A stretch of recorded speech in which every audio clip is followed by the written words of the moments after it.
Good morning, everyone. We'll welcome you here to our Weber County Commission. This is the 15th day of May 2018. Our invocation this morning will be given by Mr. Tim Wentz. Following that, Ms. Jan H. Wilson will give our Pledge of Allegiance, and the thought of the day I'll take care of, Commissioner Harvey. Mr. Wentz. Let's pray. Dear God, we thank you for the lives that you've given us and the freedom you've given us in our country. Lord, we thank you for the wisdom you give us to go about this business and to do it wisely. I pray, Lord, that you would give wisdom and direction to those who lead us. I pray, Lord, that they would use their office to honor you, but most importantly, to use the time and the money that they have wisely. I pray, Lord, that you would bless these proceedings and that you would make clear what the right decision is for everybody to be making. And I ask that you would be glorified in all that as well. We ask this in your name, amen. Amen. Everybody rise and please join me in the Pledge of Allegiance. I pledge allegiance to the flag of the United States of America and to the republic for which it stands, one nation, under God, indivisible, with liberty and justice for all.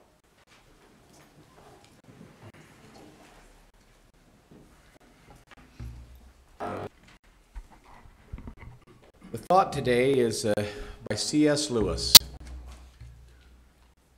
and it is this. Surely what a man does when he is taken off his guard is the best evidence for what sort of man he is. A dear friend, we've shared that back and forth over the last week, and as I've had time to reflect on that over and over again, it seems quite appropriate. So just remember who you are at all times. Great. That being done, we have some presentations this morning, and I'll invite our Sheriff, Terry Thompson, to come forward to make those presentations at this time. He's accompanied by Brandon Tall.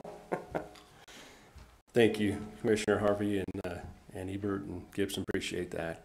Thank you for letting me take just a few minutes this morning to present to me is a very special presentation and just really special people, and I know you all share in that. And so if you're okay with it, I'm going to ask Chuck Swanson and his wife Tammy and Cindy Swanson-Purcell to come up. Is that okay? Please, yeah. Come on. What's that? I'll bring both of my wife. Oh, yes, exactly. Yeah. Thank you. Let me reflect for just a minute on why we're here. And as you all know, the Swanson Family Foundation has been such a friend of this community for so many years. We don't have time today, really, to go over everything. Oh, we do too. We've got hours. But they have been just such good friends of the community for so many years on so many different levels. It almost seems trivial for me to be here today to recognize them for just my piece that I wanted to recognize the Swanson Family Foundation for today. But I'm so grateful for them for being here. They've just been such a friend of this community, again, on so many different levels for so many years. I can remember years ago, the foundation was so involved in our youth, our DARE programs, and our recognition of avoiding, staying away from drugs with our youth, and they've helped the Sheriff's Office in that way for so many years, going way back. More recently, and why we're here today, is they have just been, again, a great friend of the community, certainly a great friend to our law enforcement family. And as many of you know, years ago, at considerable expense, the Swanson Family Foundation constructed just an incredible gun range firearms training facility to include a village facade with streets, apartments, housing, bank, convenience store, school facade, for force-on-force training with law enforcement that is just unique in this area of the country and such a benefit to the community, particularly to our law enforcement community who has we have some strict guidelines in how we train, how we prepare to protect the public on the state and federal level. And it's given us such a unique opportunity to provide and receive that training here for so many years. And it's just been hugely successful. We have many state agencies, many federal agencies that come in from across the country to use it. So it's been a real economic boon to Weber County as well. So it's been very well-rounded and very well received, and just a great service. When Cindy and I first began talking about that potential acquisition a few years ago, it just seemed unattainable. But she was persistent, and I appreciate she was. And this could have never happened without the Swanson Family Foundation's goal and their vision to see this facility evolve into a facility that could really serve the public generally. And it's done such a tremendous job. We have well over 1,000 folks from the public and law enforcement using this facility monthly. Well over 20,000 involved in using and training at that facility last year. And I anticipate that will continue to grow. And so it's just been a tremendous benefit to the community economically, and certainly for the training needed in law enforcement. It's just been critical. And I think the public that has come there, and to go out there and just watch the smiling faces day in and day out is just amazing. And so this is my opportunity to, from my perspective, and I hope to join me in this, in thanking the Swanson Family Foundation with what we call an honorary sheriff award. And so, while it seems trivial in so many ways for so many things they've done, it's what I could do, and I am so grateful to them. And so, with that in mind, I'll read the verbiage on the award, if that's okay, and then we can present it. Sound like a deal? Please. Okay. I, of course, will need my spectacles. There we go. Weber County Sheriff's Office, Honorary Sheriff, awarded to the Swanson Family Foundation. The Swanson Family Foundation has been a major contributor to community projects over many years. We would like to recognize their significant contribution to both public and law enforcement. Swanson Family Foundation planned, constructed, and dedicated a unique firearms training complex named the Swanson Tactical Training Facility that has provided an environment unavailable to law enforcement in northern Utah. This complex consists of two 50-yard pistol rifle ranges, a 300-yard rifle range, and a unique force-on-force tactical village. After a decade of use, the Swanson Family Foundation graciously, at considerable sacrifice, offered the benefit of this range for public use through a purchase agreement to Weber County. Due to the Foundation's gracious donation and acceptance of a minimal monetary agreement, the first public shooting range in the lower Ogden Valley was born, now known as the Weber County Sports Shooting Complex. The complex serves over 20,000 residents annually and continues to provide the ultimate environment for use of force training for law enforcement at the local, state, and federal level. Over 100 citizen volunteers staff the day-to-day operations. And that's just incredible. We've got about 130 volunteers that just keep that place running. It's amazing. It has quickly become one of the crown jewels of Weber County and plays an increasingly important role in our Weber County economic development. Chuck Swanson and Cindy Purcell of the Swanson Family Foundation, and Tammy is here with Chuck today, thank you, have been instrumental in supporting, arranging, and establishing this community partnership. And we are just so grateful for them and for their contribution in just this way, among so many others, to our community. And with that, if you would join with me in giving them a hand, I'd appreciate that.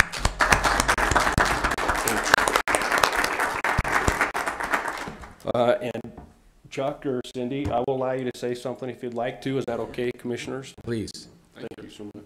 I think they all three should. There you go. Haven't heard what I have to say. Thank you very much. And on behalf of the Board of Directors of the Swanson Foundation, Annabelle Hofer, John Greiner, Tammy Swanson, and myself as Chairman of the Board, and Cindy Purcell as President of the Foundation, thank you very much. This is a great honor. This award I think brings all of what we've done to a good and grand culmination. So thank you very much. Thank you. We'd like to get a picture if we could with you. Is that okay? Yeah, sure. Thank you. Let's do it. Cindy, Yes. would you take a couple of moments? It was a fun experience. I never thought I would be running a live fire shooting range for a while, but it was fun. It was fun working with all you guys, and it was actually what we always chose that we would do, is we would build this and then turn it over to Weber County or city operations for the benefit of law enforcement and, you know, the residents of Weber County. So thank you. Thank you. Thank you. Thanks, Cindy. Tammy, you're okay this time. Commissioner Ebert. So if you will indulge me for a second, I worked for Riverdale, and July 11th, 1999, in the early morning hours, the Weber-Davis Canal broke, sending hundreds of thousands of acre-feet of water down into the Pine Brook subdivision, and then down into the subdivision around the Golden Spike Arena. The next day, we had about 8,000 volunteers show up to start helping with the recovery, the disaster recovery. And who was there? Supplying water and food and shade and medical, and you know, it was one of our major community partners, and that was the Swanson Foundation. And for approximately 2 weeks, about 11 to 14 days, we had thousands of volunteers shoveling dirt and mud, helping people recover property, and you were there that whole time, making sure that all of those volunteers were hydrated, making sure if they had any needs they were met. And I cannot tell you, as we debriefed all, you know, went through that whole entire exercise, the community partners are what made that happen, and you were a huge part of that. And so for me personally, being there, you know, as many hours, you know, we were there 12, 14 hours a day, all night long, having you folks there, having the Swanson Foundation there providing that really meant more to the citizens of Riverdale than I think we can really, you know, express to you today. So it's so many different things that your foundation does throughout the community that builds and strengthens us, and just want to say, you know, beyond this amazing thing that you've done, there's been so many others, and there are so many that we probably don't talk about because that's not who you are. So thank you very much. Just to add, I remember when the sheriff first called us. I think I'm the only commissioner here that was there at the time, and I scratched my head for a minute, and then it was only, of course, I trusted the sheriff's judgment and was more than willing to take a look, and it was about 30 seconds with Cindy before I realized She's persuasive. what she is, what good people we were dealing with, and I just, again, I look back. I guess one of the great hopes in my life is that I'll be able to make a difference in the community in one way or another, and we all choose to do that in a different way. We all have a certain amount of income, disposable income that we whether it be financial or whether it be our personal time, our availability, and how we choose to use that and spend that for the community's good says a lot about who we are. And I think Commissioner Ebert makes a tremendous point that it's easy to think of the Swanson Foundation name and think of this facility that so many people enjoy now. But I think the main thing is to remember that there is so much more. There's this and there's so much more. And I'm just grateful, as I have had the opportunity to get to know Cindy and Chuck over the last 4 or 5 years, for the people that you are in our community, for your reputation precedes itself. People know you as honest, and generous, and kind, and willing to serve in lots of different capacities. And I just want to tell you from the bottom of my heart how much I appreciate your efforts and your service to our community. And remember, you know, the old saying, I guess it's the Smucker's commercial, it's all in a name. I can tell you that your name will be known for good throughout this community for a long, long time, and that's something to be proud of. So thank you so much, and look forward to working with you in the future on other projects. Thank you. Just to you three who, Mr. Swanson, you talked about your board. A nice deflect, but it really goes back to you and your wife and Cindy. And it's my feeling that you folks are what really help make this community happen positively. Oftentimes, all the things you do go unsaid. That might be on purpose. It doesn't go unnoticed. I've known of you for decades.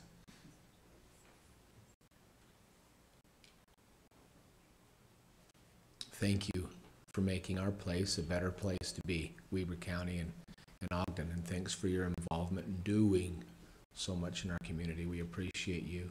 And one more time, if this crowd would give another hand to the Swansons, please.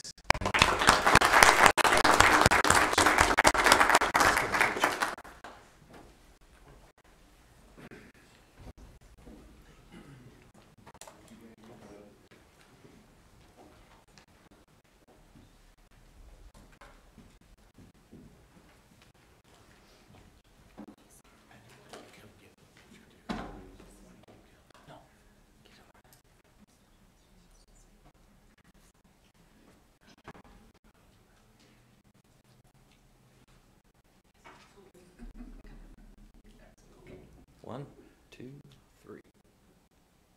One more. Thank you.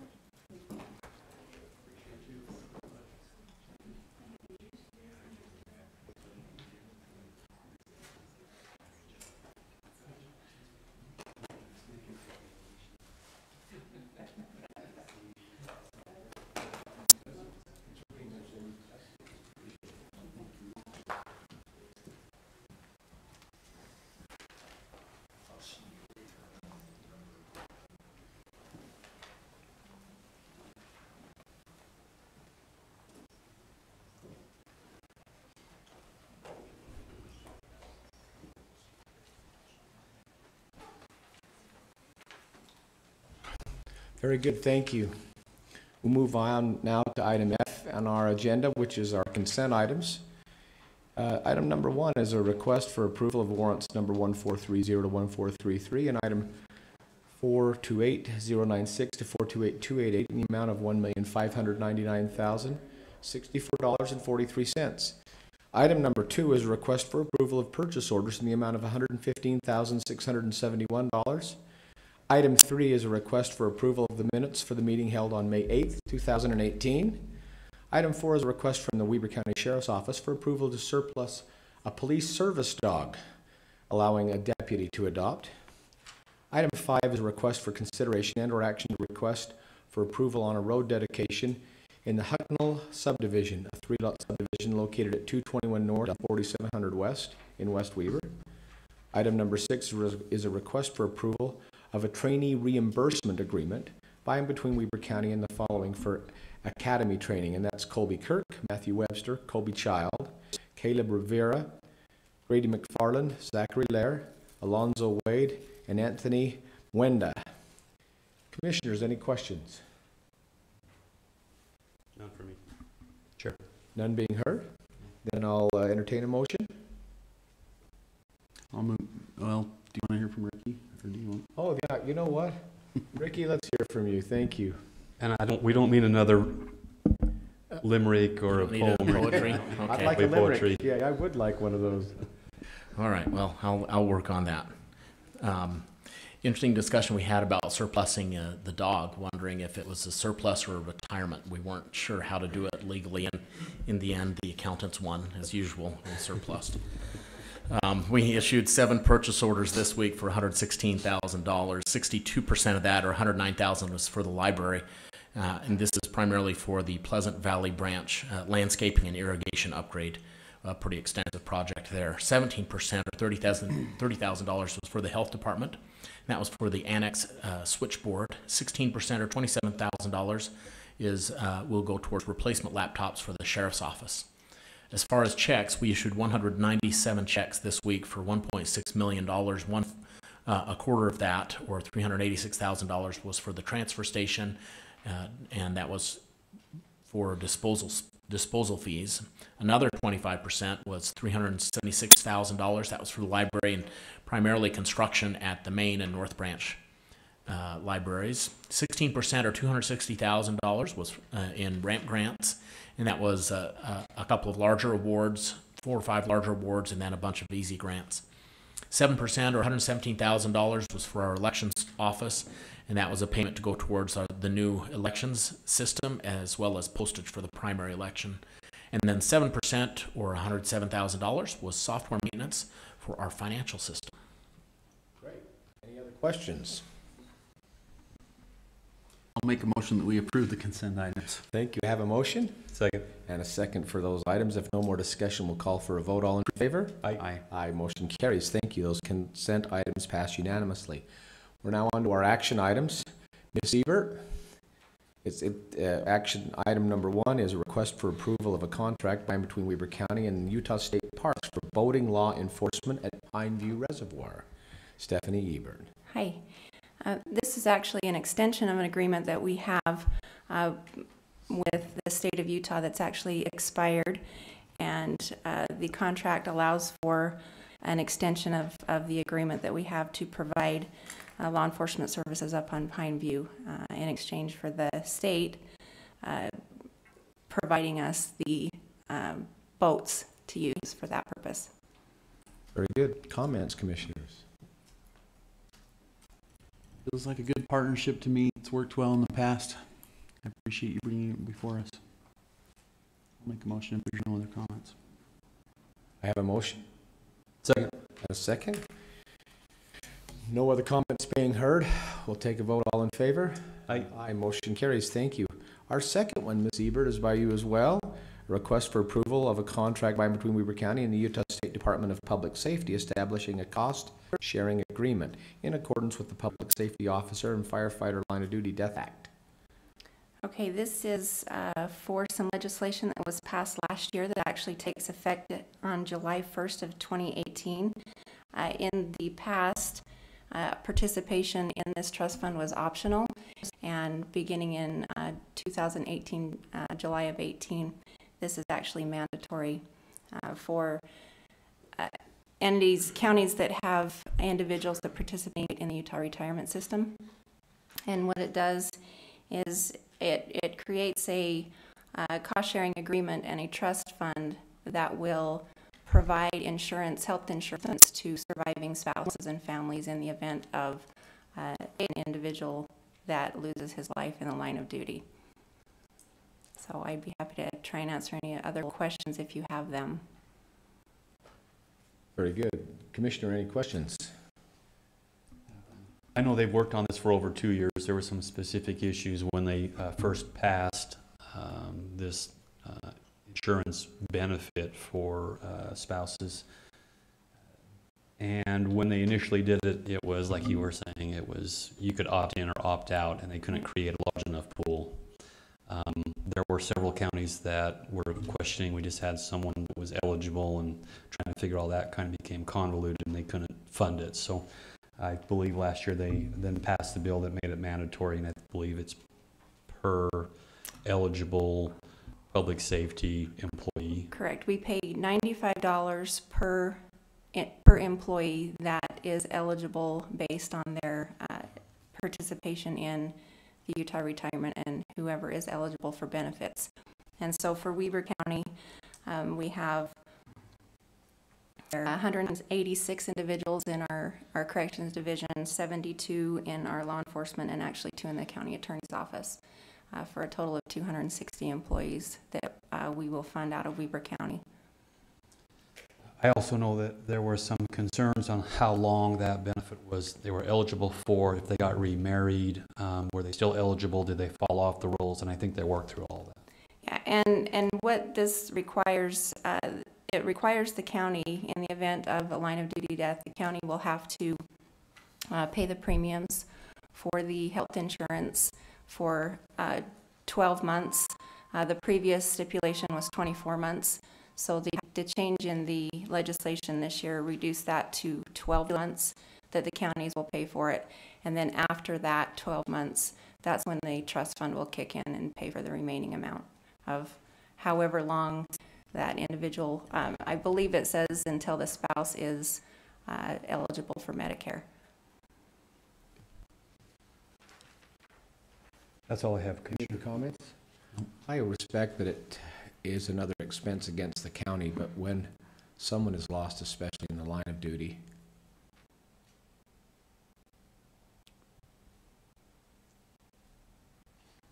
that's enough. Too much anyway. So I feel good about this. I've been aware of this for about 2 years now with UAC's involvement, and I feel good about this. Thank you. If there's no other comments or questions or suggestions, I'll call for a vote, or I'll call for a motion. I'll make a motion that we approve the contract by between Weber County and the State of Utah Department of Public Safety establishing a cost-sharing agreement in accordance with the Public Safety Officer and Firefighter Line of Duty Death Act. Second. We have a motion and a second. If there's no more discussion, I'll call for the vote. All in favor? Aye. That motion carries unanimously. Thank you. Thank you, Ms. Siebert, and thank you, Commissioners. Item number 3, Ms. Jennifer Graham, a request for approval of a contract by and between Weber County and Rocky Mountain Power for an RV park hookups at the Golden Spike Event Center, the electrical service installation. Good morning. Jennifer Graham. Good morning, Commissioners. Good morning. This is a contract that really Bryce Taylor has been working with Rocky Mountain Power, and so I've asked Bryce to be here today in case you have any deeper questions. But this is basically to allow us to have service to the RV park hookups, which will provide 52 hookups plus a camp host site. And our goal is to have this up and running before the fair. Wonderful. You know, in my experience, over the last 25 years, there were only single cab trucks and steel stock and livestock trailers back then.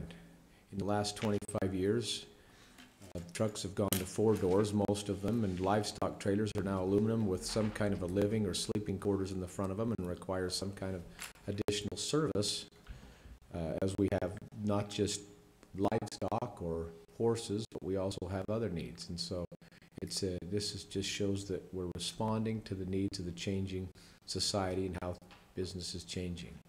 So it'll be a good thing. Commissioners, any other comments before I call for a motion? Looking forward to it. A long time coming. I'm glad it's there. Thank you. Perfect. Bryce, did you want to say anything or just? Very good. Commissioners, I'll entertain a motion. I'll make a motion that we approve the contract between Weber County and Rocky Mountain Power for the RV hookups. Second. We have a motion and a second. If there's no more discussion, all in favor? Aye. Aye. Motion carries. Thank you. Thank you. Item number 4, Mr. Burton, is a request for consideration and or action on a request for final approval of Eagle Ridge Cluster Subdivision, Phase 6, consisting of 5 lots, 2 common areas, and an extension of a public street. This request includes approval of the subdivision improvement agreement. Steve Burton. Hi, Commissioners. Good morning. Good morning. I'll be quick today.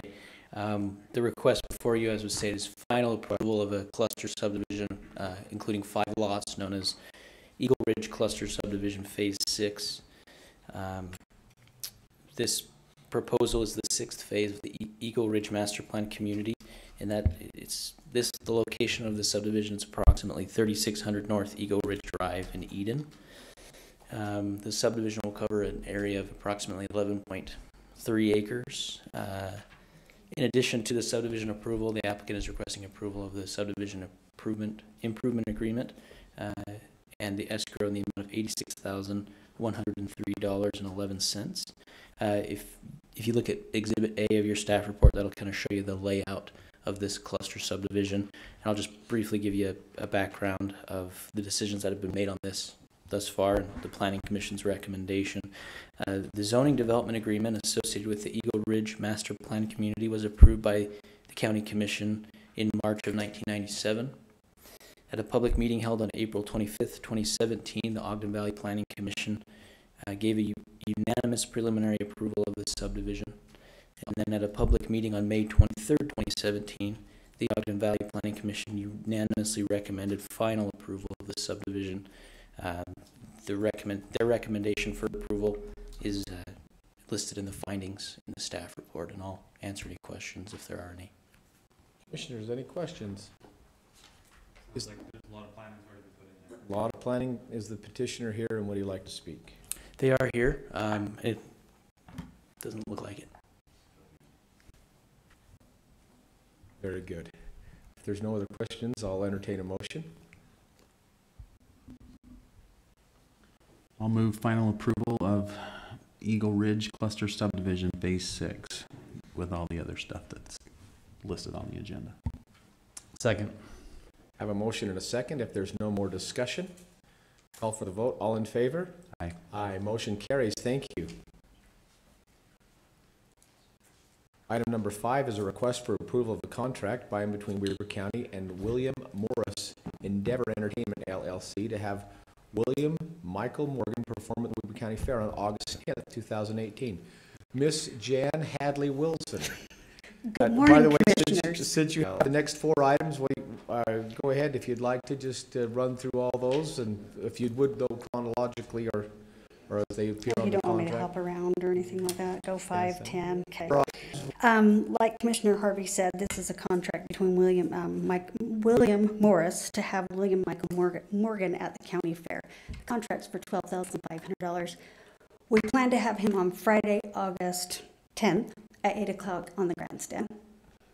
Very good. Do you want me to go on to the next one? That's next. Okay, number 6 is a contract between Weber County and Jeremy Horn's Elite Fight Night. This is to have 8 MMA fights during the county fair. It's also on Friday. It will be held in the Golden Spike Event Center. I think all of you have been in attendance to that, and we hope that you'll be back again. Not fighting, even though I have seen you in the ring. And I do have pictures to prove it. Oh, man. Number 7 is a contract, between Weber County and Broken Heart Rodeo. It's for a contract to have them produce the rodeo on Wednesday, August 8th. The contract's for $7,750 plus $18 per run for the timed events. Questions so far? No questions so far. Okay, good. Next contract is between Weber County and Animal Specialties. This is between Connie and Bunky Bogar. They bring the petting zoo that is out in the parking lot of the Golden Spike. It's a phenomenal attraction. We've had it for multiple years, and it always seems to be very well attended. It's for all 4 days, and that contract's for $5,000. The next contract is between Weber County and Cook's Racing Pigs. With our theme this year, we thought it would be very fun to have pig races. We've seen them in multiple settings at some associations and down at the state fair. It is really kind of a fun event, and it's because it's a pig deal. We thought we'd be bringing pig races. This contract is for $4,450. They do 5 shows a day. Questions? I've never looked at YouTube pig races before. I don't. Cook's Family Racing, Charlie Cook. Charlie Cook.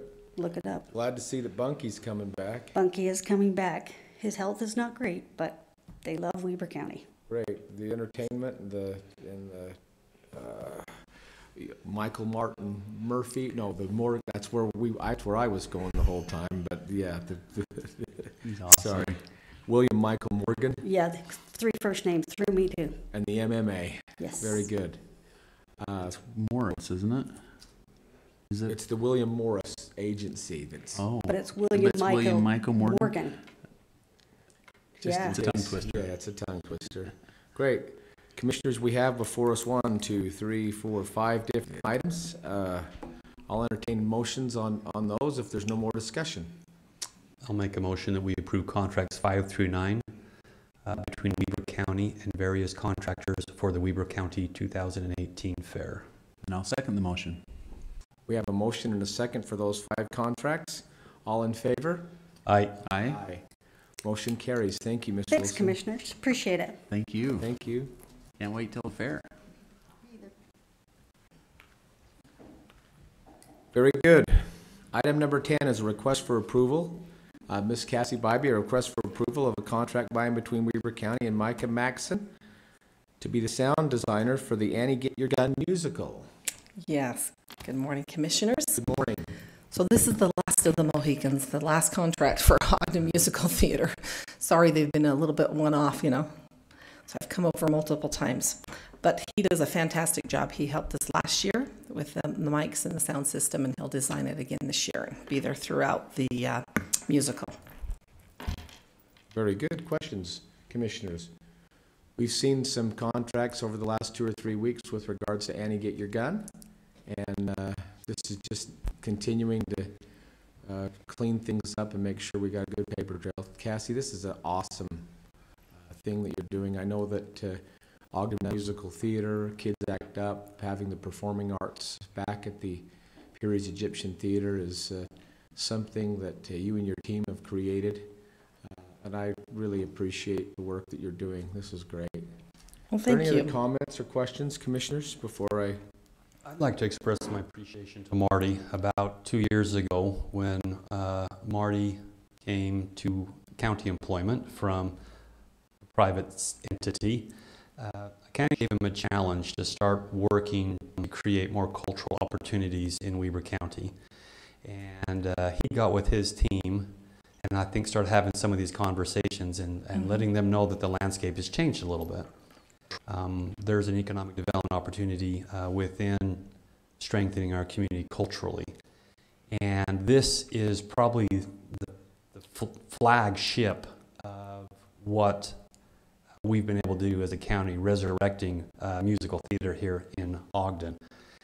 And it's this amazing team that you've assembled, and I am just so excited to see the county starting to take the lead on some of these opportunities, really helping, you know, the urbanization and strengthening the core of Ogden. So kudos to you on this project, but also on the other projects sometimes we don't talk about it enough. And again, thank you to Marty for taking that challenge and making it happen. Jennifer jumping on the bandwagon with the Creative Alliance and many other things. Jan for all the work that's being done at the fair, and we have just a tremendous amount of energy that we've never had before in Weber County, and I appreciate, you know, just the great work that's being done. It's making a difference. Well, thank you. And just as a reminder for everyone, tonight is Changing Lanes. So if you like Motown, it's the Excellence of the Community tonight at 7 p.m. It's a free concert, but fabulous Motown. Just an absolute fabulous concert tonight. So come join us for that. Free concert, live music. It is wonderful. I was there last year and be there tonight. It's wonderful. Yeah. Thank you. Commissioners, entertain a motion. I'll make a motion to approve the contract by between Weber County and Micah Maxson to be the sound designer for the Annie Get Your Gun musical. I'll second. I have a motion and a second. If there's no more discussion, I'll call for the vote. All in favor? Aye. Aye. Motion carries. Thank you. Thank you. Item number 11 is a request for approval of a contract by and between Weber County and LSI Business Development, Inc. to assist in the intergenerational poverty efforts. Aye. Commissioner Ebert. So thank you. I apologize that last week I was unable to attend. I had an opportunity to do some amazing things working with Hill Air Force Base and the military, and I wasn't here. There were some specific questions, and I believe that we worked through many of them on the contractual agreement. We can spend some time talking specifically about that. I just want to again reiterate that the task given for us to address IGP, intergenerational poverty, is from the state. About 6 years ago, the state passed some legislative bills that really focused in on how we address poverty locally, but with a statewide view. And for about 4 or 5 years, really nothing happened at a county level until we took this up as Weber County.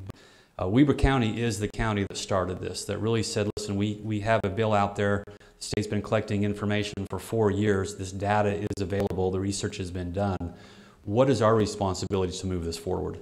And Weber County started having meetings, created intergenerational welfare, a welfare reform commission and an advisory board. And when we started getting active, all of a sudden other counties started seeing this opportunity. Lieutenant Governor Cox had been pounding the drum for a while and really feels very passionate about this.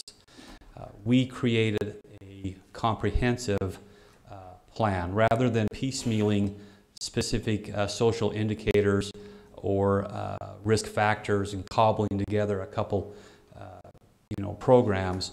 We looked at this as an overarching issue within our community and how do we address it holistically but also longitudinally. And we have a plan that I think and I believe very strongly can really make a difference and a change. And so how do you move this forward?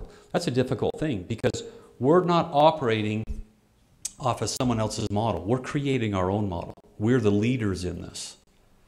Other counties have some great plans, but their plans speak specifically to issues that they're having, but aren't holistic in nature. And so there'll be some missteps along the way, but there'll also be amazing change that you will see as we have a plan that really strengthens our children. I'm not sure how anybody fights against helping children. That's what we're supposed to do. And so we can have differences on how we form a contract. There's no problem with that. We can have differences in how we address poverty as a whole, whether it's a hand up or a hand out. I believe it needs to be hand up. But we can't fight against helping children. They don't choose what families they're in. They don't choose their socioeconomic situation. They don't choose their educational opportunities. They don't choose the paradigm that they grow up in. We can help that, and that's our responsibility. And that's what we are doing, and that's the purpose of this initiative. This initiative goes far beyond Weber County or the state of Utah. This is a national movement, and whether it's called intergenerational poverty, multi-generational poverty, 2Gen, it's a model that has a tremendous amount of social science behind it, 40 years worth of research, 40 years worth of looking at how you can change the paradigm that someone grows up in and increases their ceiling. And so this is what we're working to accomplish today. And I feel very strongly that our county's plan, working with an expert in this field, LSI, can start to move this forward and will make drastic and tremendous change for our county. We cannot continue to bury our heads in the sand and run county government like we ran it in the past. End of story.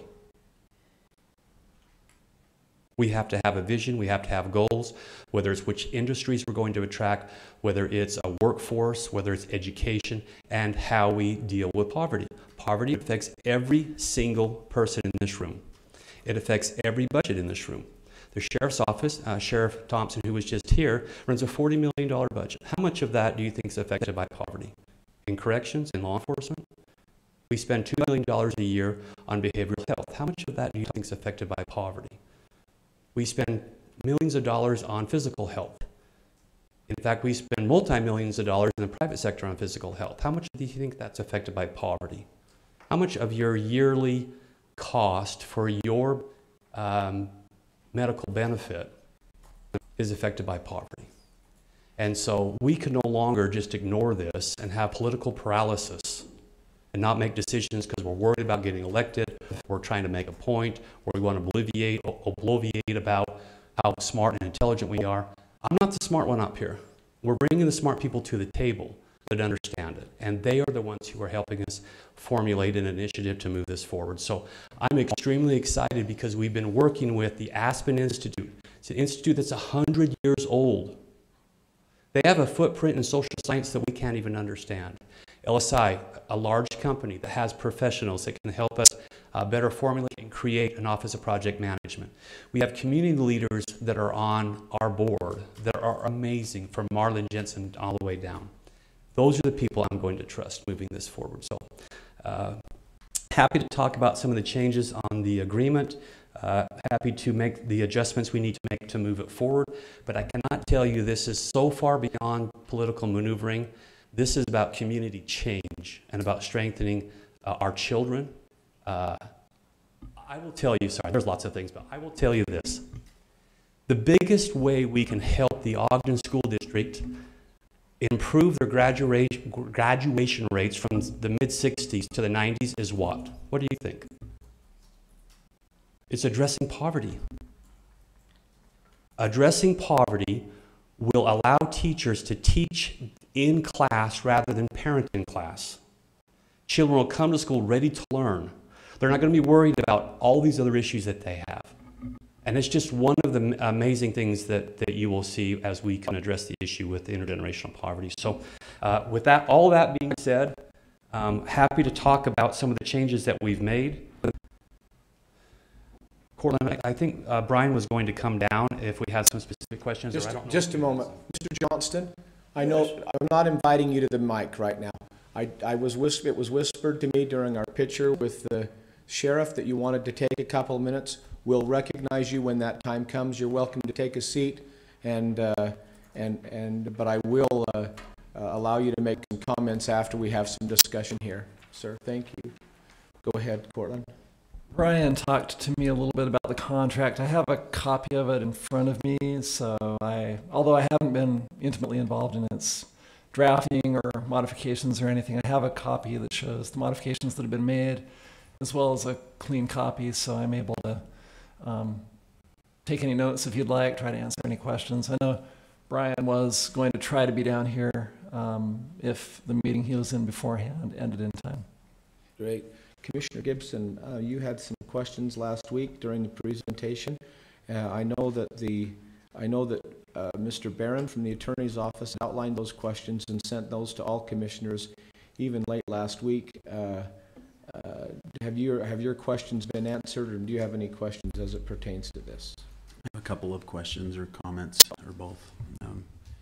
First of all, we did have a good discussion last week, and I appreciate the enlightenment that I received from Mr. Jensen as he presented this. I'm grateful for his service as a member of the committee and for his willingness to serve. He's a real community leader and someone who I trust and I'm grateful for. I wanted to just respond quickly to Commissioner Ebert's comments and frankly tell him thank you. I can't say that I disagree with anything that he said.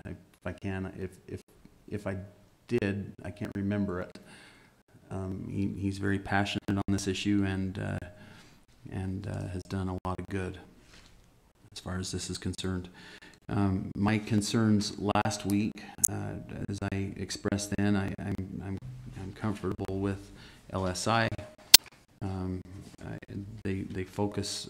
My concerns focus on making sure that this contract is one that I feel accomplishes what we truly want it to accomplish, and there's no secret that I have been concerned and even to the point of frustration with some of our previous contracts. I wanted this one to be different. I want it to accomplish the goal. I don't want it to be open-ended. I want there to be measurables that we can look back on and evaluate when we look at these things, that we can when we review, that we can actually see and prove that we have accomplished what we set out to accomplish. I think that's the wise thing for me to do as I look for accountability in our tax dollars. So I appreciate some of the minor changes that have been incorporated to this point. I have noticed that we do have language now that makes this a year over a year contract. It can be renewed twice for 3 years, which I appreciate because, again, I think it's important that commissioners have the opportunity to review this on an annual basis and make sure that they are meeting their expectations. The LSI is meeting commissioners' expectations. So I appreciate Brian for doing that. There have been other changes as well. I guess I have to go to the Brian's email to get the yellow changes, but the ones that the one that's in the packet does not have the yellows. But so let me go to that. Commissioner, I would note that the contract says it can be renewed up to 3 times for 1 year each, not just twice. The current version says may be renewed up to 3 times for 1 year each. So that would be basically a 4-year contract at this point instead of 3? If it may be renewed up to 3 times, it could go on for 4 years. Was that the intent? No, I think the intent was 3 years is what I remember. Yeah, so we can change that to 2 instead of 3. We wanted to follow the pilot, so we'll be requesting from the state a 3-year pilot. And we'd like the LSI as the OPM, Office of Project Management, to kind of follow that pilot process with the request to the state. Okay, so I think that's an appropriate change. I had initially asked for the date to be moved to a more recent date, the start date. So April, I think this starts on April 1st. I would like to see that May or June, depending on when it actually starts. But I understand that there's been some previous work done. We talked about this a little bit in our meeting last week. That one's probably up in the air for me. That's one of my smaller concerns. But I guess the two that are hanging out there for me now still are the financial issue. First of all, I feel much more comfortable sticking to the number that was presented in the bid process for an hourly rate, which at the time was $100 an hour instead of $125 an hour. I don't know if the concept here is to get to a certain number at the end of the day for a year, or how that all came about, but I think it's important when we go through a procurement process, which we did in this case, which is one of the reasons why I'm even talking about this at this point, is that we go through that process. I think that it's important that we do the best that we can to hold to to what those numbers are in that bidding process. I know that was a different document because it was they were kind of bidding on some other on a project. This is a longer one, a longer document, a longer contract. But I think that for me, it's pretty important to be at that rate that was given to us at the time of $100. The only other one, and this one's fairly important to me as well, is that I look at the contract and I struggle to find hard deliverables, to find what exactly. Let's just assume that whoever is here in a year from now, when in these seats, a year from now, when this contract is being evaluated for the first time on May 1st, whenever we end up deciding, what are they really evaluating on? Do we have any criteria that says, okay, we were going to do this, we did this, or we didn't do this? And I struggle. I see that we're going to proactively assist in design, strategy, communicate with people, conduct quarterly meetings, which I think will help, by the way. And Commissioner Harvey, I appreciate you offering that up as something to build on last time. I like it all, but I would like to see something hard. So when I brought this to Mr. Jensen's attention, he agreed with me. He said there ought to be some type of measurables. I don't know what those are, but his suggestion was that at a minimum we have in this first year that we have a pilot project up and running. He suggested that the plan was called out 50 families. I'm not sure that I'm hung up on a plan, or excuse me, on the number of families, because I don't know how that'll, you know, I don't know how you force somebody into a... You're looking for quantitative. Is that what you're looking Absolutely. for? I feel like we need something that we can look back on and say we accomplished this. And that's hard to do, as Commissioner Ebert said, when you're kind of creating along the way. But I think that is one that we could do. So those are the two things that I can see in the in the contract that that were major concerns of mine that are not addressed. The others seem to have been, most of them were fairly simple, but I appreciate the indulgence of the Attorney's Office and of the Commission for taking those into account. Thank you. Any other comments?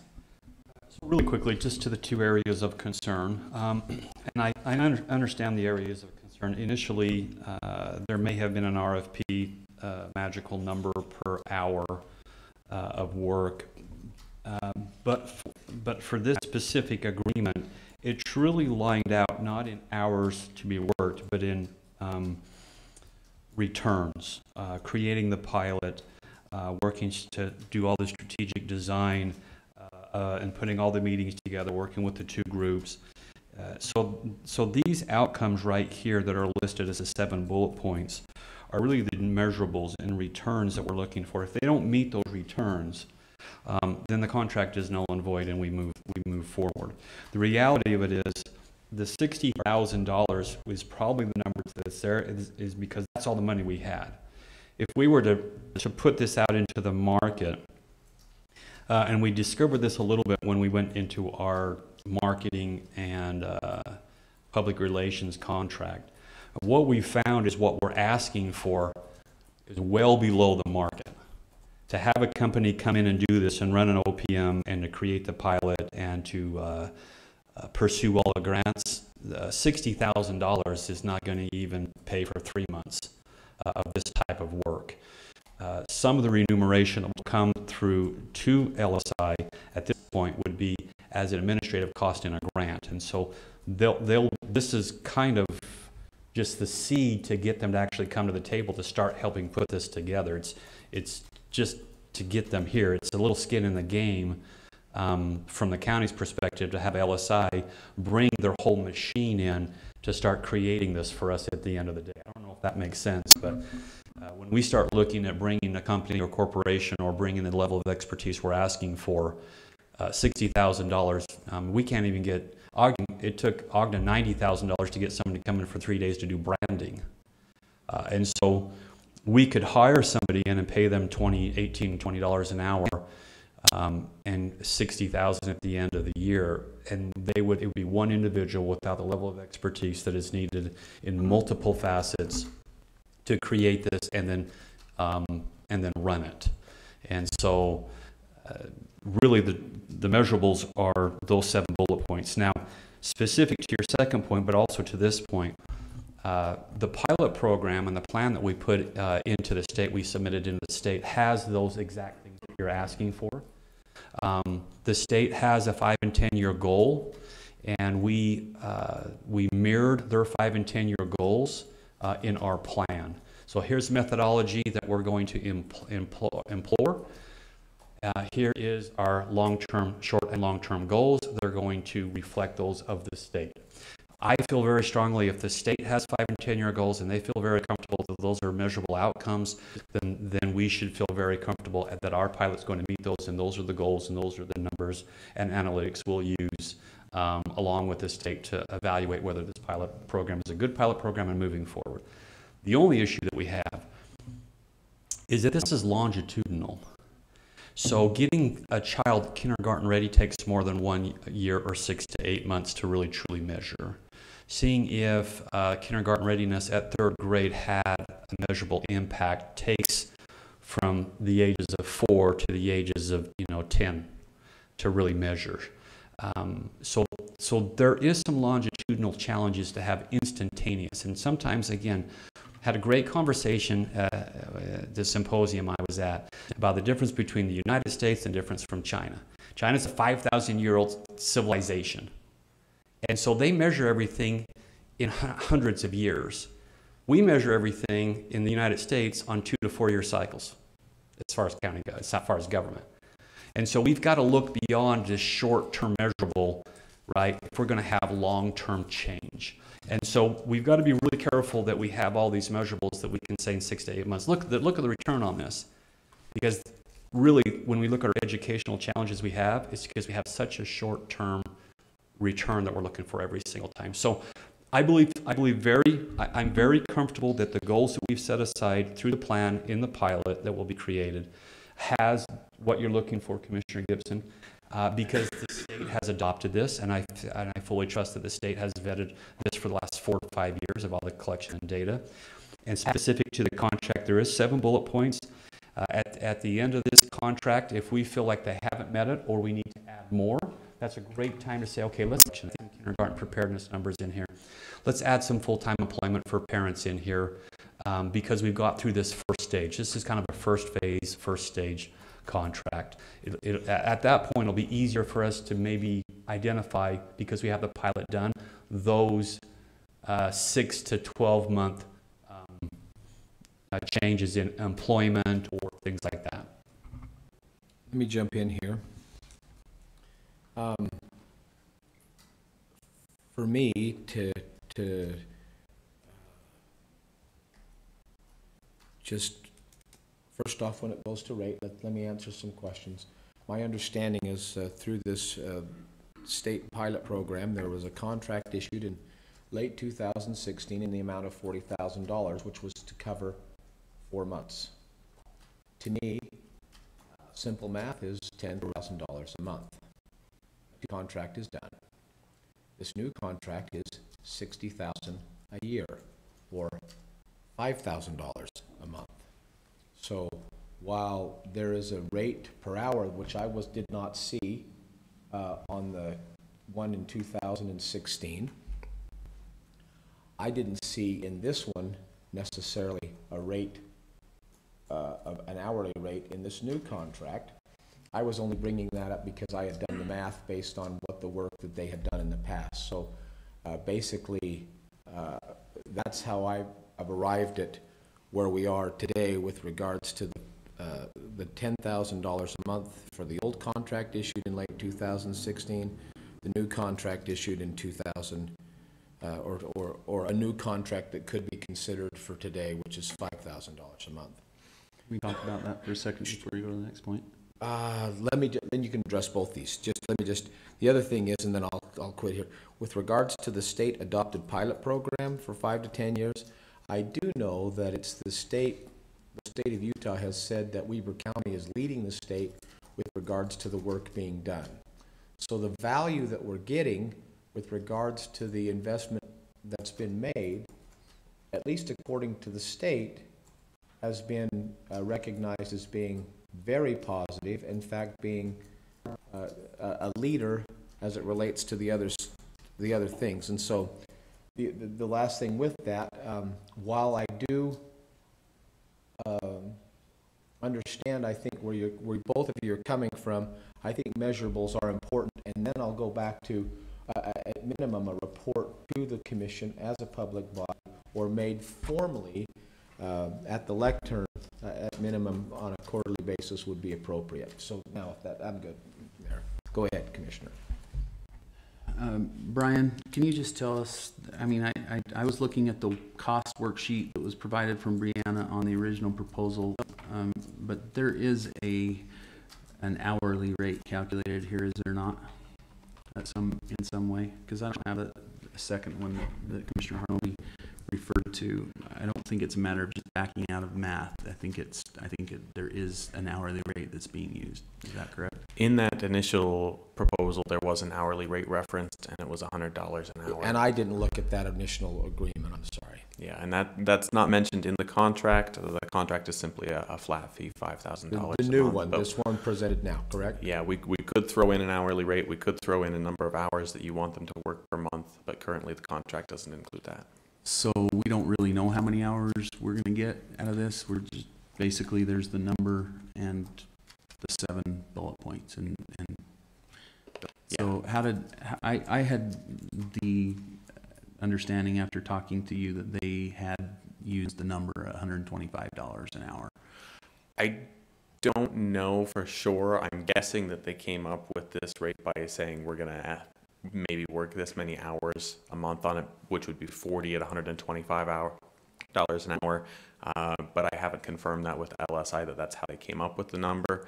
That was just me kind of brainstorming why they arrived at the $5,000 a month. But all that math isn't included here, and so it's just speculation at how they arrived at that number.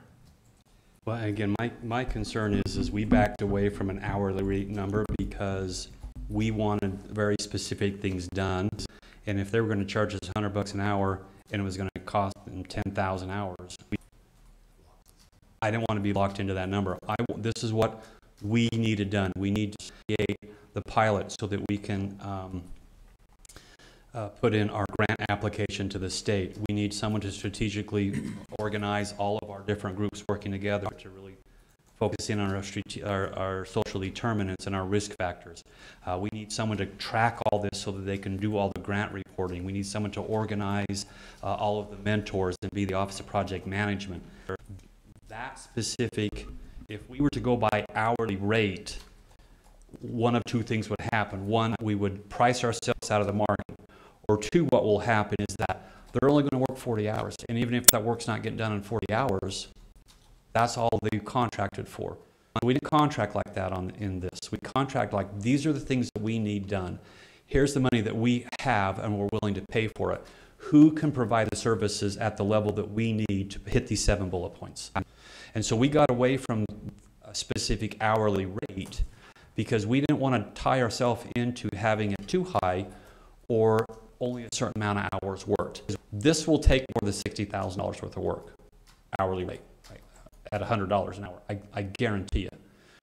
If nothing else, for them to run the program for a year or for 3 years will take somebody working 8 hours a day.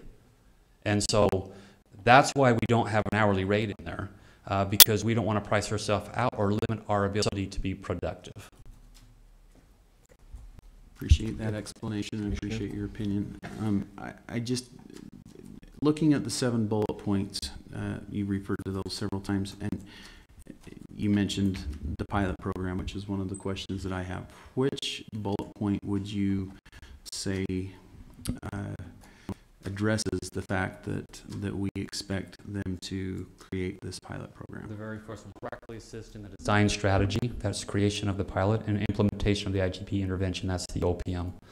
The implementation of the strategy and all the interventions is the part of the contract that says, listen, you're going to have someone who's going to implement it, you're going to create it, you're going to implement it, and then for this 3 years of this pilot program, we will see what our returns are. We'll run it for 3 years and see where we're at 3 years. We feel strongly that, and I'm happy to continue to go back quarterly or yearly and review where we're at, specific to what our goals are with the plan that we submitted. That's my understanding from them. Okay, I'm just trying to read that out of that first sentence, and maybe I'm missing it. Proactively assist in the design strategy. That's the pilot. And implementation of the IGP intervention. Okay, so is there any kind of a timeline to when we might be able to see a pilot project up and running? I'm just, we have had a tremendous amount of planning that's gone on. I understand that. We've been doing this for a couple of years now. Is that something that we can expect to see within the next year? So here's the issue. Again, I'm not the expert in this. Some people like to say that. I don't know why. I think they've fallen and banged their heads. There are tremendously smart people we have working on this. We have a Welfare Reform Commission that's overseeing the overarching strategy. And again, that's our school district superintendents. DWS has an individual on there. And again, we have a great team. And then we have an advisory board. This advisory board is made up of a lot of the experts within Weber County that understand all the different issues and concerns that we have.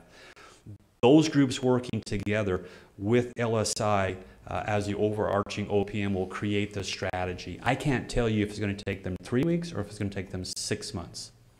I can't tell you that, because the community has to come together to help create this. It needs to be done by the probably middle of July, so that we can write it up to, June, so we can write it up to submit for the funding. Then the implementation process will start. Now, the implementation for the pilot, I feel very strongly, will go fairly quickly, because we have great partners already with United Way and with the school districts, with the school district and DWS, with the Boys and Girls Club and several other partners such as Cottages of Hope. They have an overarching strategy that we will just have some changes to get them as under our umbrella. So it's not like we have to create a whole bunch of programs. We just have to get better reporting and better coordination, and then get our mentoring program up and running. And so I feel like the pilot program, once we get some funding from the state, will start moving forward fairly quickly. And we should probably get some, at least initial determinants probably by the first of the year on kind of what we're seeing and the amount of families we have. I think one of the first set of numbers we'll get will have something to do with education opportunities and workforce development within this population, mothers and fathers working back to work again, with the education partners that we have and with the work partners we have. And then rolling in our business community, which is excited to get going on this because they need a workforce. And so I feel strongly that we'll have the pilot probably created, at least the initial pilot created, the funding request made to the state by the right around the 1st of July, and then the pilot up and running fairly quickly, at least a skeleton of the pilot as it starts to move forward, at least by the beginning of the year. But I think it would probably be closer to October, November. But there's a tremendous amount of work to still be done at the advisory, at the welfare reform, intergenerational poverty advisory level. And that team is ready to go. They've been waiting. Marlon, Mr. Jensen is very, very excited and ready to go. So with that belief that we'll have a pilot project up and running by October, November, December, can we say that in here? I'm not asking for a perfect pilot program, for it, all the bugs to be worked out, for it to be completely the way we think it's going to end up at the end, because I realize things are going to change. But can we say that by the time of the renewal of the contract, we expect that the pilot project will be up and running, will be operational? So that I understand, thank you, Kerry. So that I understand, we're talking about dates in this year. Then you said October, November. Then I heard the date of the renewal of the contract, which will be a year. So Commissioner Ebert said that he believed that it would be up by October, November, and what I'm saying is that you can give it even longer time. At the renewal of the contract, that should have, and we should have had enough time to have something in place with some fudge factor, with some time in between. Are you comfortable with January 1st of 2019? If we had the pilot submittal by July 15th for the state for workforce services, and then a pilot in one form or the other running by January 1st, and that gives them some of that fudge factor time. If we're going to set a hard date, that would put something at the first of the year where we could look back for 6 months and say, okay, we have a pilot, and we can look at some general information, or at least get a report on what programs and how the mentoring process is going if we're working with boys and girls and those type of things. I would hate to push it. I would hate to push it into October, November, because I just surmise that 3 or 4 months may be enough time. But I don't know if 3 or 4 months is enough time. January 1st of what? Next year.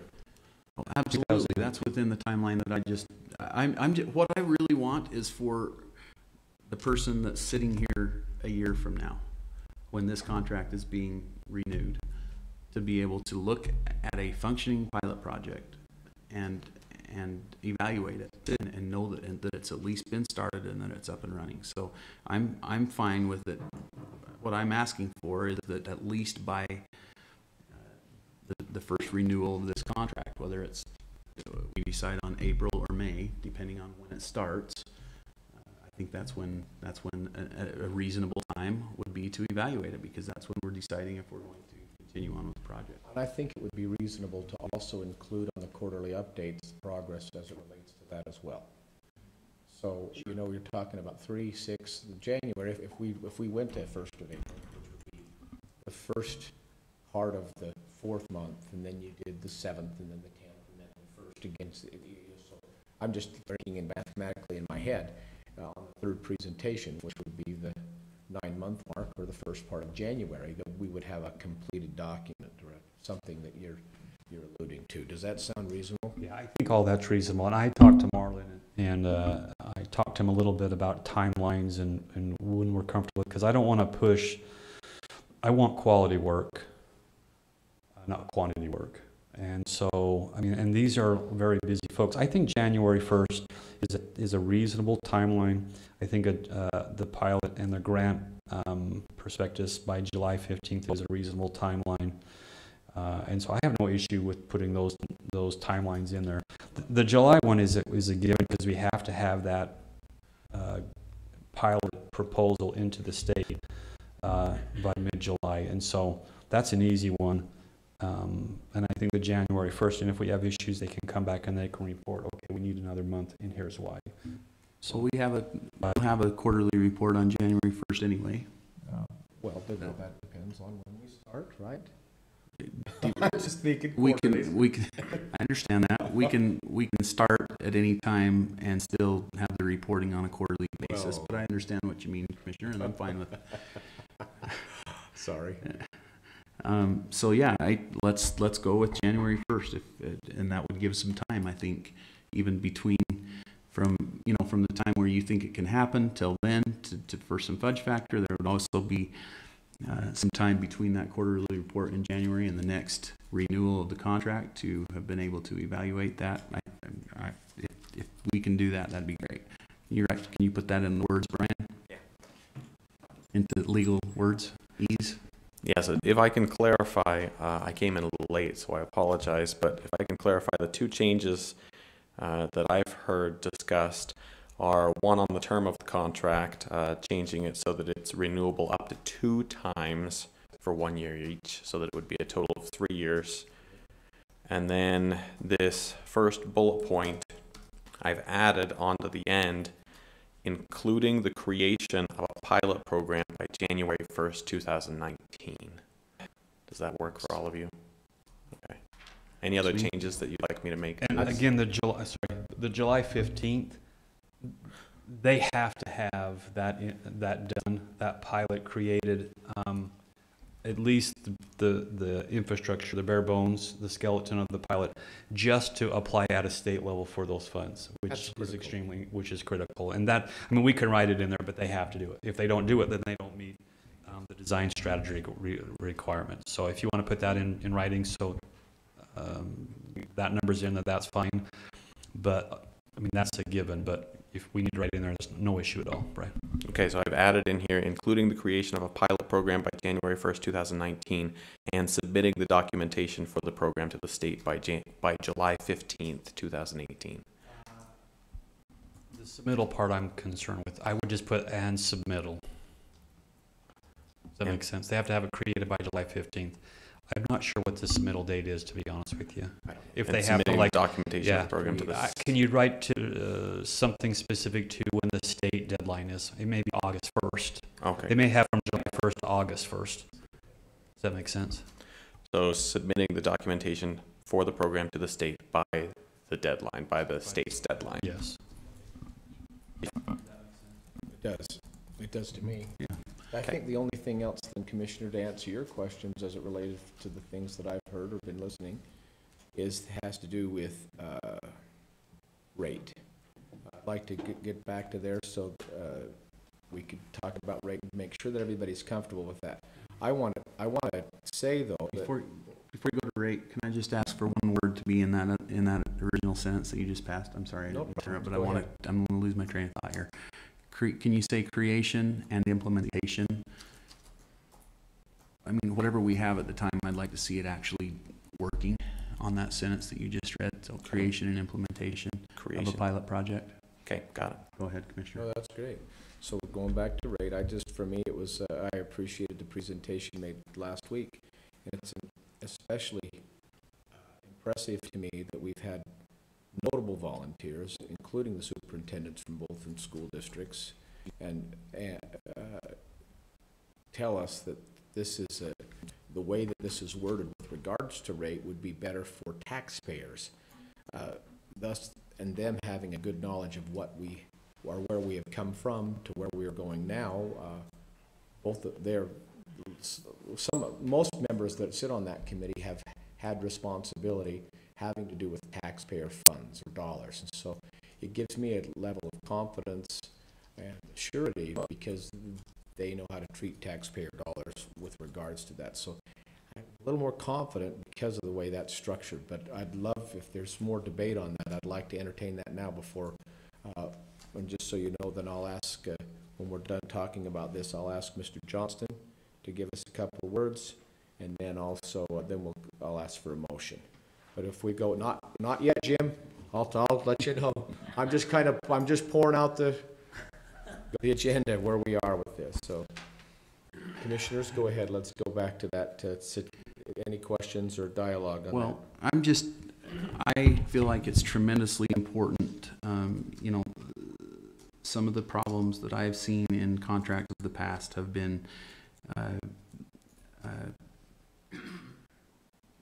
either lack of or not being completely true to the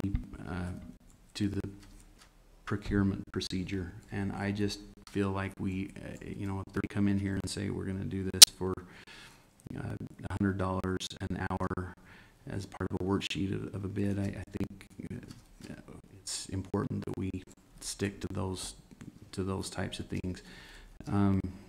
It's hard in this case because I know that it's hard to find a loser if there wasn't another bidder on the project, but I still want to be true to the process and to you know, to that whole situation. So it's as it's been explained. I don't understand completely if we went through a whole nother process since that time of the original proposal, or if not, that's probably more concerning to me than the hourly rate. But I don't know, Cortland, Brian, I don't know, what did we go through another particular process since the first time when the cost estimate was used of $100 an hour? So the question is, did we go through another procurement process after that? No, we didn't. We went through the initial procurement process. LSI was chosen, and then we started negotiating the contract. They're the ones who put together the initial draft of the contract, and that's why I can't tell you what went into building that number of $5,000 a month. So as part of the procurement process, all we have is what they put on paper, which said that they were using a base rate of $100 an hour. Right. So that's my concern. I understand what's being said about long-term measurables and all that, long-term view of it. I'm hoping that the 3-year thing does that, but I think it is important that we hold individuals to you know, what they tell us that they're going to do from cost structure. That's my main concern. So again, I'm just going to revisit this.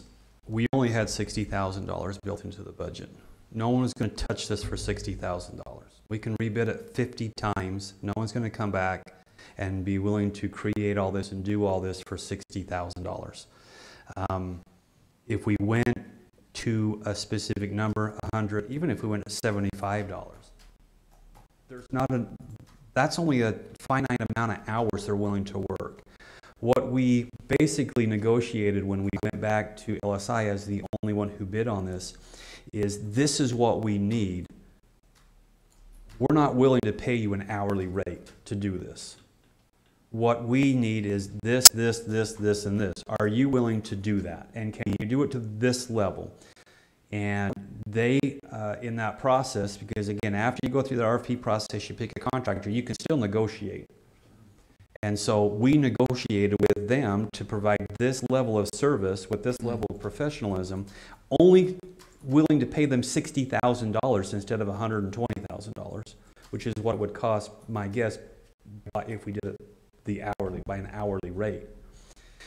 And then offer them the opportunity as they go out and find opportunities through grants to collect the administrative costs that all grants have in them to offset that initial loss. I believe the LSI is looking at this as a loss leader, kind of like gas at a convenience store. Okay, it gets them the opportunity to be a part of a national movement. Yeah, kind of like milk, because milk's the loss leader for the poor dairy farmers. If we took this out to bid with the level of requirement we had, I mean, that's why we redid the library 3 times, to get the contractors to the level, to the money that we had. Because we didn't have $22 million, which is where some of this started for the main library branch. So we rebid it. We value engineer it. We rebid it. We rebid it. Well, that's what we did with LSI. They came back and said, listen, we're willing to work with you. What do you need? No one else is willing to do this. What do you need? We only got $60,000, but I've got to have this.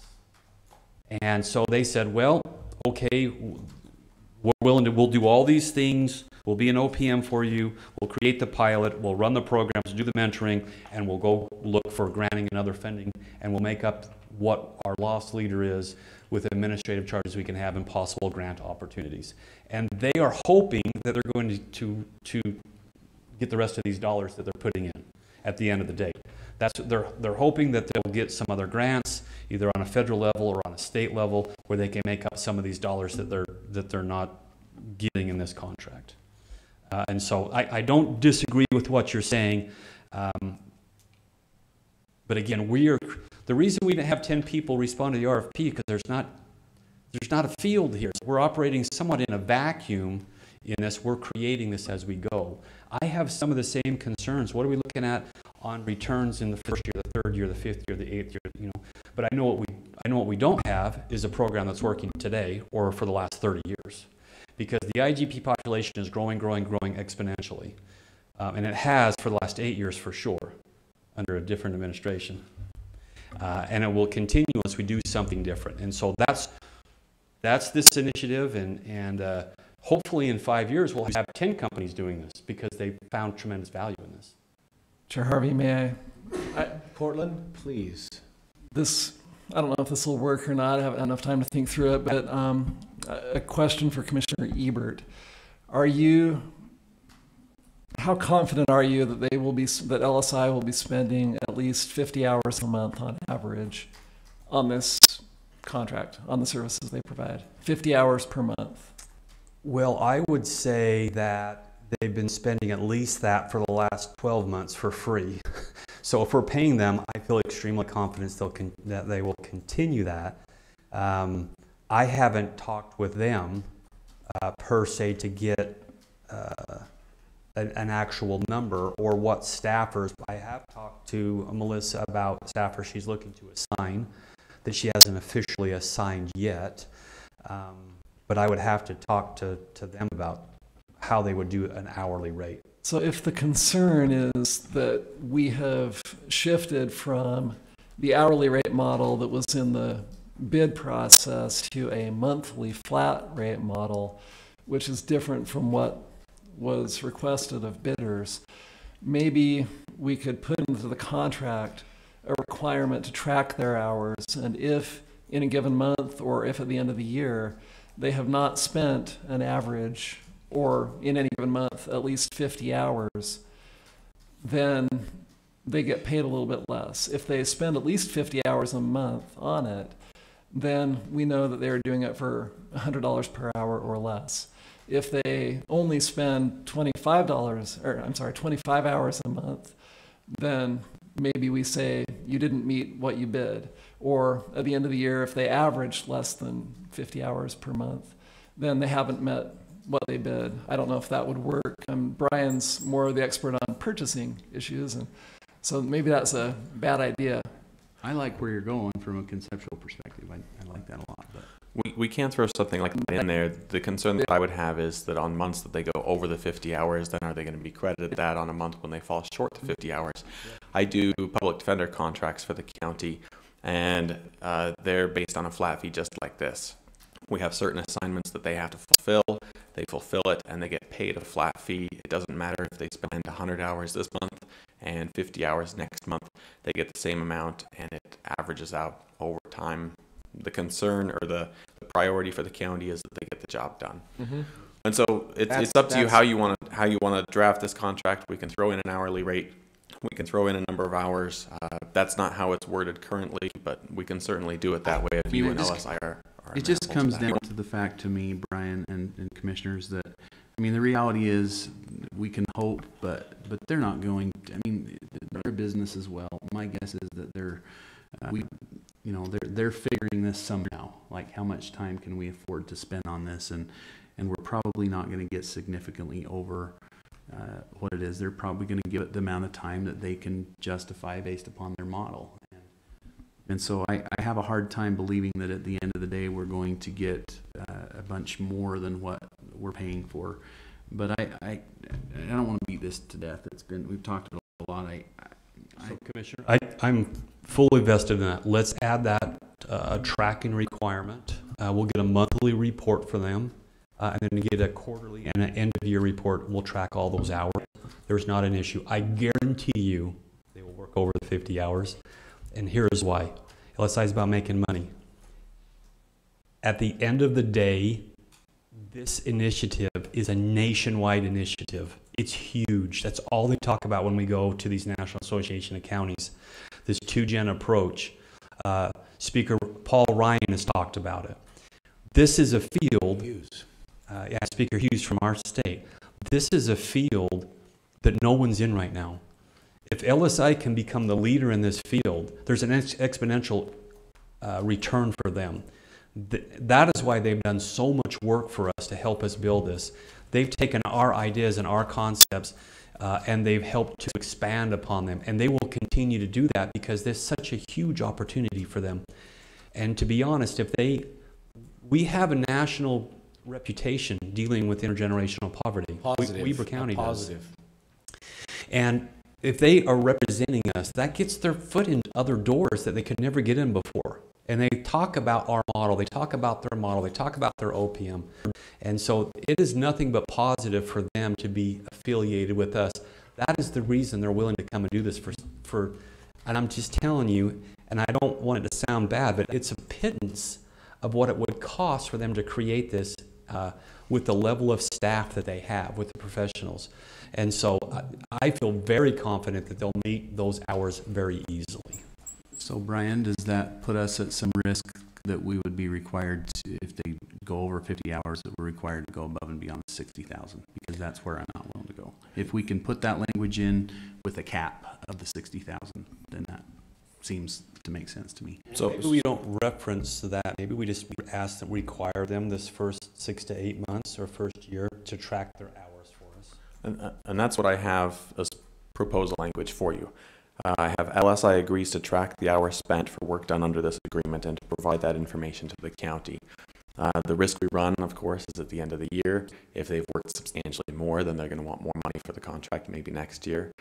If they worked less, then we'll maybe want to pay them less, but at least we'll be making an informed decision. Yes. I'm completely comfortable. So hold on, commissioners, before we proceed any further, what I would like to have happen is Commissioner Gibson, you make a motion. And then for you, Commissioner Gibson or Commissioner Ebert, to second that. But in waiting for that, as you think about that, I promised, and this is, we're doing this out of order. We don't normally do this. This is a favor. Mr. Johnson, we're not going to answer any questions, but we'll listen for 3 minutes. You have 3 minutes to make a presentation now, if you would, up to 3 minutes. And then after that, I'll ask for a motion, Commissioner. What I've been hearing here is that we're going to approve a contract that we're still negotiating. Is there any way that this can be put off to another meeting?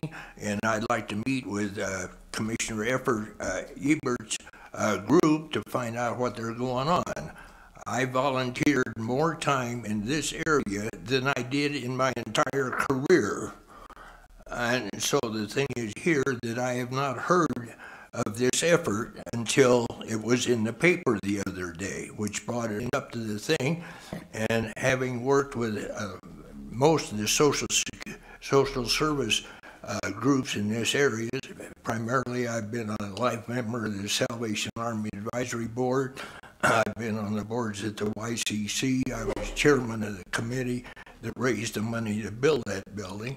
So the thing is, I would like to see the commission delay this vote until we have a more firm contract and that I can meet with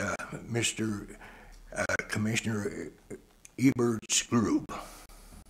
Thank you. Thank you, Jim. Okay. Commissioners, we've heard now from Mr. Johnston. Commissioner Gibson. One more question. Is this contract in its current form proprietary information of LSI and the commission, or is it public? It'll be public. It'll be public. It's online now, except for the changes that we have just discussed. Father, brother, daughter, all attorneys. Need one of them. All right, so the two changes that you described, Brian, I mean, anything that would be different from what's in yellow. So we've got the version that I sent out yesterday.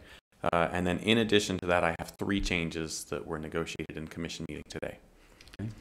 The first one includes the first bullet point, adding on to the end of that sentence, including the creation and implementation of a pilot program by January 1st, 2019, and submitting the documentation for the program to the state by the state's deadline.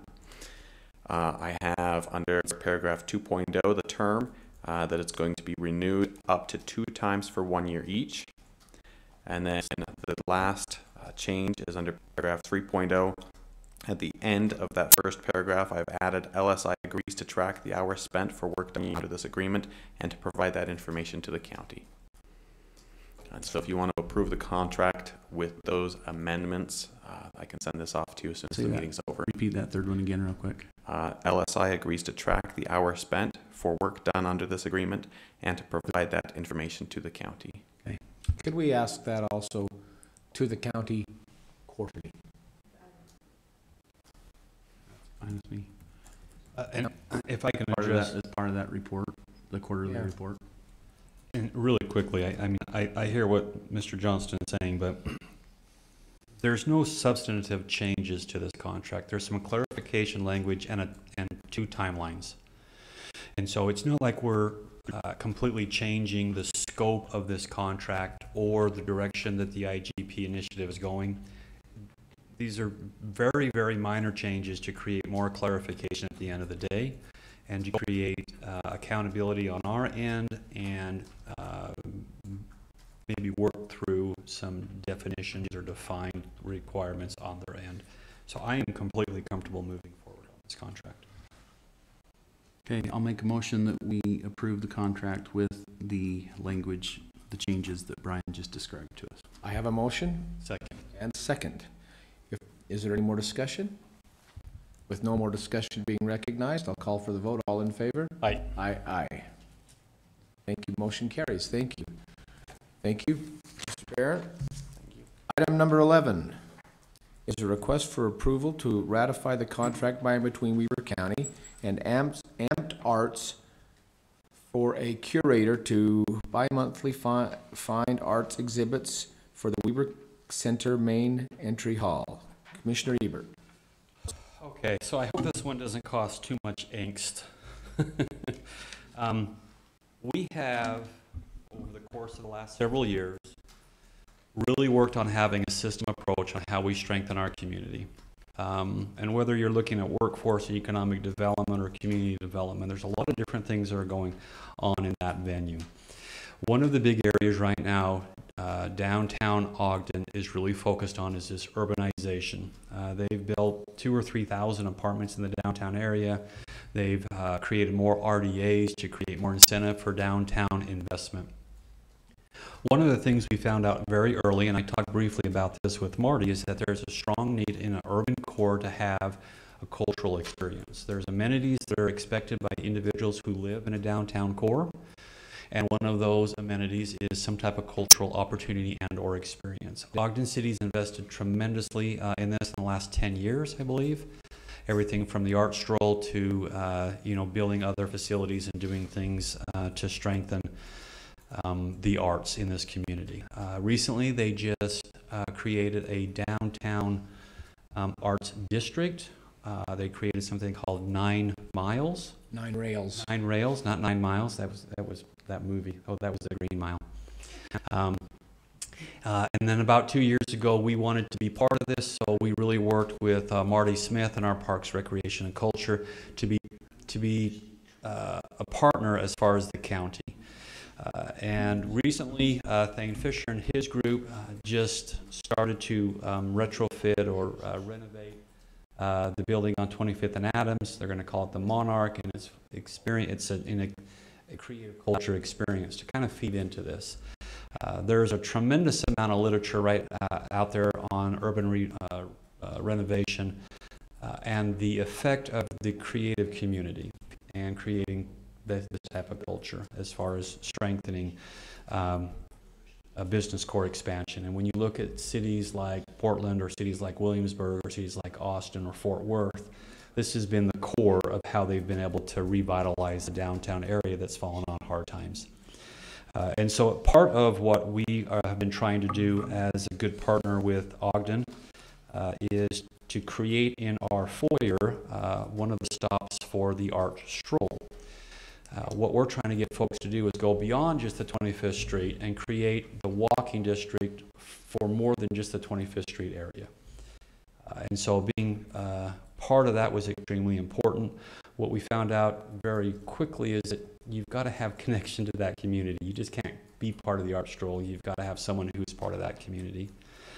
And so Scott Patria from Amped Arts started doing it basically for free at the beginning, but realized that there were some costs associated, and then proposed that through a contract, we would take a very short-term look, have them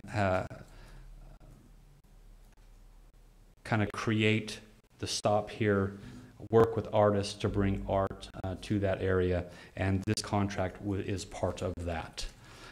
We made it a short contract because we wanted to see if we had a good return on it and see if there was some value in it moving forward. So that's where we're at today. I think that they have done 3 or 4 already. I think they started at the beginning of the year, actually. I can't remember, Michelle's not here, but we've been part of the art stroll for a while now. And so this is part of that. Questions? And I misplaced my contract. It's right on your iPad. Okay. What's this costing us? It's $450 a month for about 4 months. It's about a $2,000 contract, I think, at the end of the day. $475 sound right? Thank you. Sorry about that. $450. Or is it? I'm looking at the. It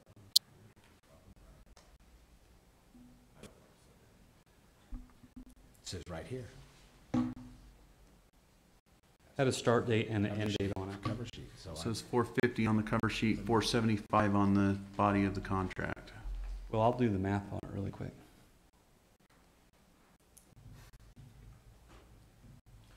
in the meantime, while you're pulling up your calculator, one of the things that I found in sitting in this seat is that the county participates in different roles with different things to help perpetuate growth in certain markets.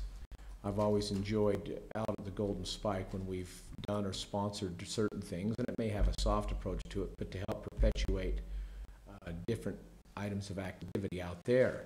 It came from a commission approval. This would be similar to that, but it doesn't benefit necessarily ag, it benefits those who are involved in art.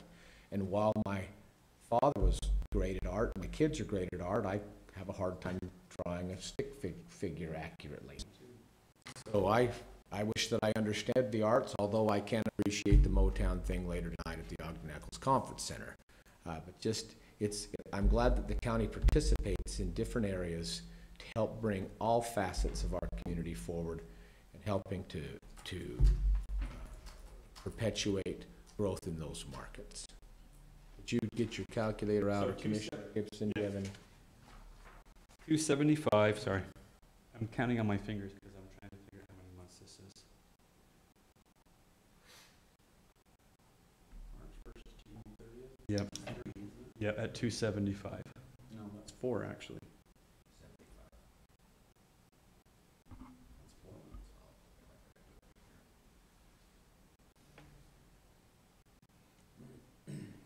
So that's the term and the length, and then we can renegotiate if we find the value at the end of the contract. If not, then So what is the monthly fee then? 275 for 4 months. For the 4-month period.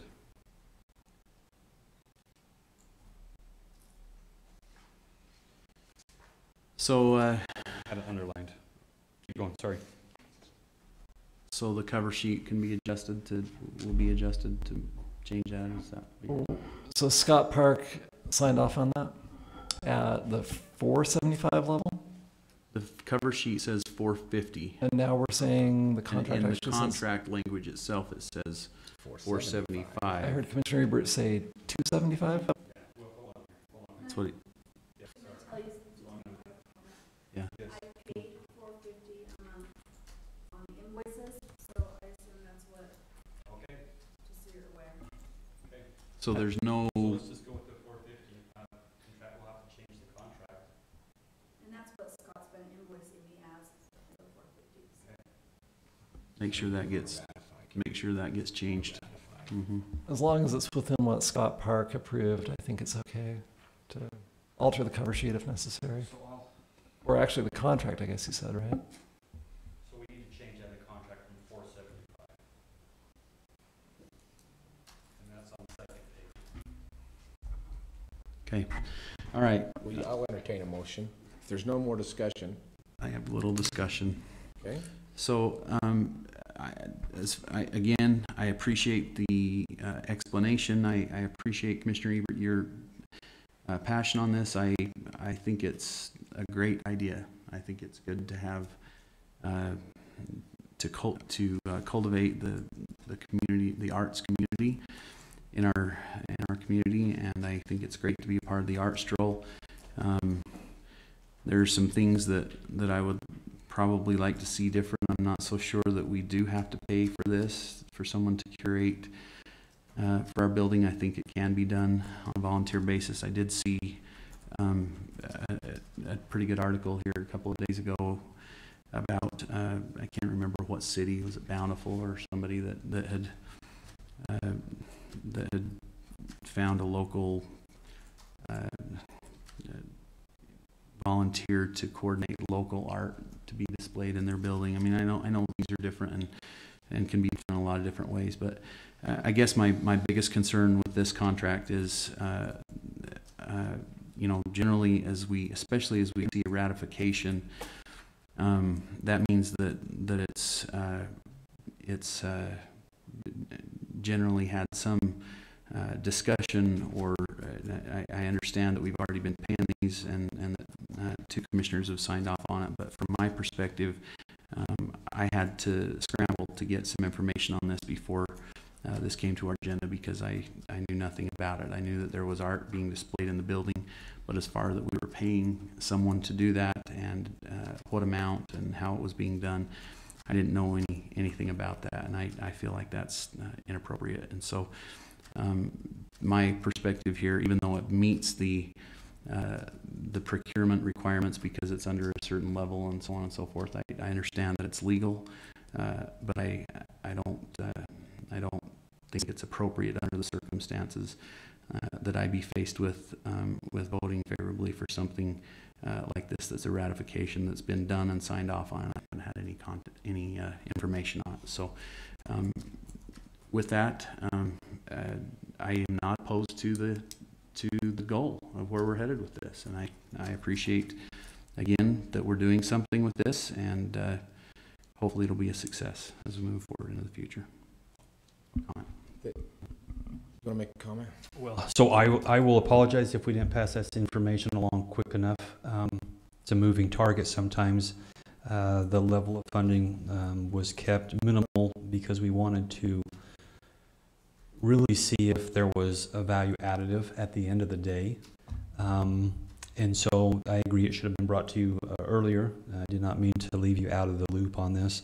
We have so many things going on. Sometimes the smaller things they don't rise to where they should as far as the communication. So I'll apologize to that specifically for sure.